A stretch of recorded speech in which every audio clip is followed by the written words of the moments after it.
آج مسلمانوں کے اوپر ظلم کرنے والے، قرآن پاک کو دنیا سے مٹانے کی کوشش کرنے والوں، یہ یاد رکھو کہ اللہ تبارک و تعالیٰ کے محبوبان بندے جو کہتے ہیں وہ سچ کہتے ہیں۔ کیا خوب کہا ہے کسی عاشق نے کہ ظلم ڈھانے سے مسلمان نہیں بدلے گا، جان بھی جائے تو ایمان نہیں بدلے گا۔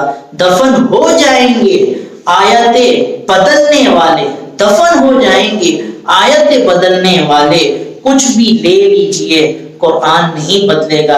اے بے وقوفو، اس کی ذمہ داری اللہ تعالیٰ نے خود اپنے ذمہ کرم پہ لی ہوئی ہے۔ رب کا کلام بدلنا انسان کی طاقت میں تو کیا، اس کی سوچ میں بھی نہیں ہے کہ وہ رب کے کلام کو بدل سکے، اور جن لوگوں نے بدلا ہے آج وہ دنیا میں نہیں ہے۔ تو میرے نوجوان ساتھیوں، اگر کوئی آپ سے بدبخت یہ کہتا ہے کہ قرآن سچا نہیں ہے، یا کوئی یہ کہتا ہے کہ قرآن کے اندر تکفیف کر دی گئی ہے، بدل دیا گیا ہے، تو اس کو بول دے کہ ہم سنیوں کا یہ عقیدہ ہے کہ قرآن پاک نہ بدلا ہے نہ کوئی بدل سکتا ہے، کیونکہ رب تعالیٰ نے خود فرما دیا ہے کہ اس کا ذمہ کرم میرے ہاتھ میں ہے۔ تو جس کا ذمہ کرم اللہ کے پاس ہو اس کو کوئی انسان نہیں بدل سکتا۔